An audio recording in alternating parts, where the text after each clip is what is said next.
democracy is on the ballot in this year's midterm elections, with election deniers backed by former President Donald Trump running all across the country. In fact, a new NBC News poll found that threats to democracy has overtaken cost of living as the most important issue facing the country in the eyes of voters.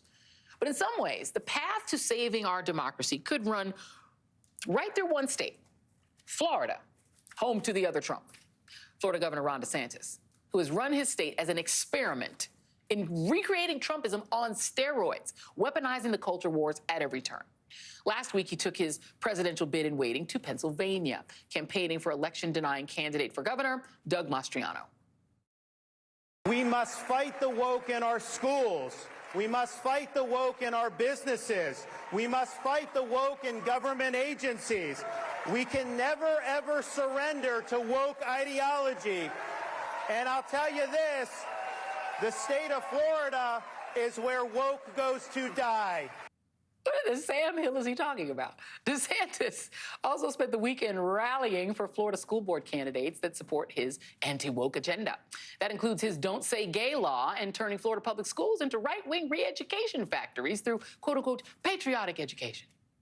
Tomorrow, Democratic voters in the Sunshine State will choose their nominee to take on DeSantis in November.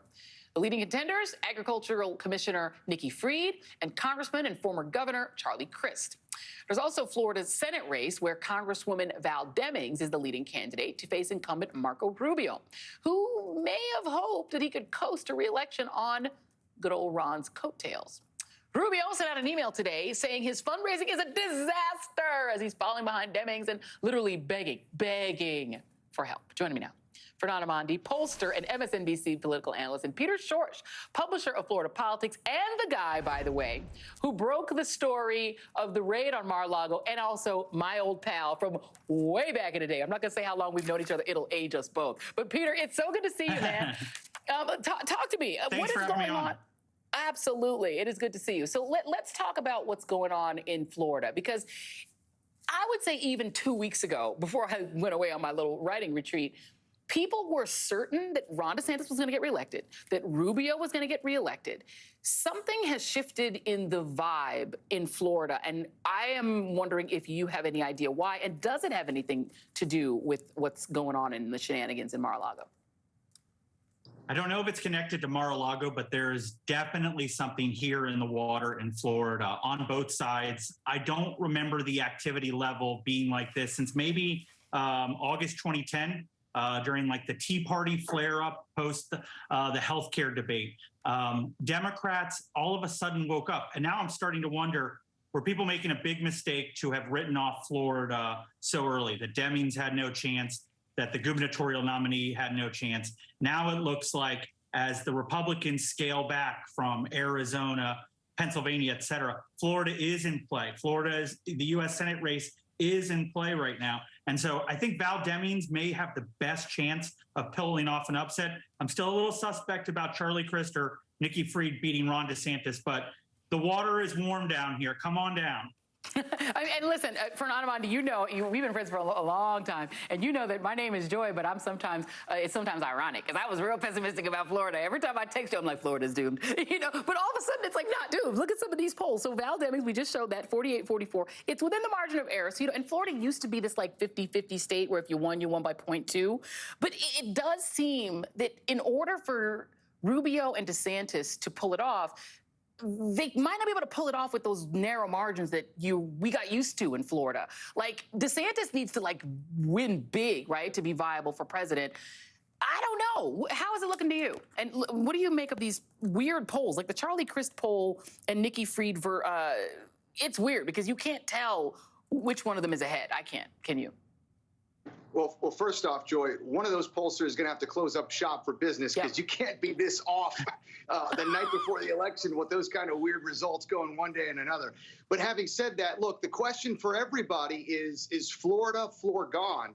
I've had my heart broken here so many times as a Democrat over the years, so I'm not really confident yet that we can say that the Democrats have a chance to definitely beat everything straight up. I think it's going to require a perfect storm Category 5 type Hurricane Andrew storm against the Republicans. Now, the good news is, Joy, you asked what has upended the dynamic here.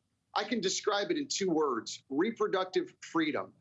There is no question that the overturning of the Roe versus Wade decision by the court is the seismic earthquake that has reshaped the balance of this election, certainly in Florida. I'm seeing it in the polls. Abortion is an issue now that really just wasn't prior to the leaking of the news in May. Yeah. But that, coupled with a series of unforced errors by DeSantis, also this raid on Mar-a-Lago, which, yes, it may be helping the Trump base reconsolidate, but it's really taking a sledgehammer to the image of Trump as really being someone who is acting as a criminal, which I think for a lot of people, that's causing some real questions. So I'm not sure I'm yet ready to say Florida is 100% back in play, but like Peter says, it's maybe worth dipping a toe or two in the water, because if it looks like this in about a month, then yeah, come on in, because it could be everywhere is in play.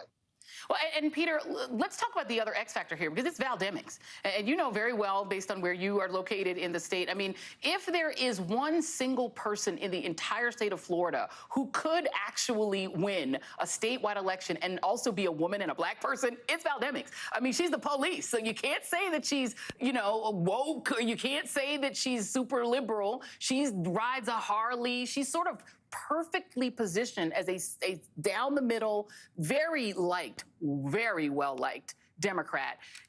Do you think that in the end it may look like a real genius move that she was slated to run against Rubio instead of DeSantis? Or like me, I thought that DeSantis would have been her better race?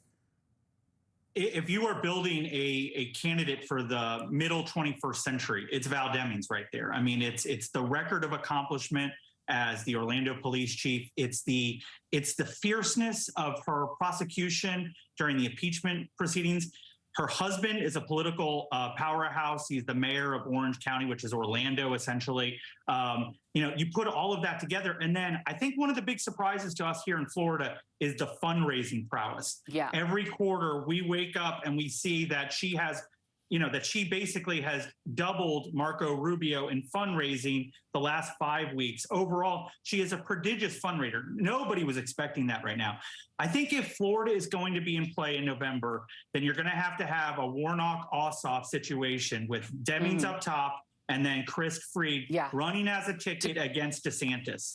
To rail it under her. And the last word to you on this, Fernand, because the other, I mean, you're smiling because Rubio can't do to her what he planned to do to whoever he was running against, which is essentially to throw the C word, communism. You can't throw that at a lady on a Harley that used to beat up police.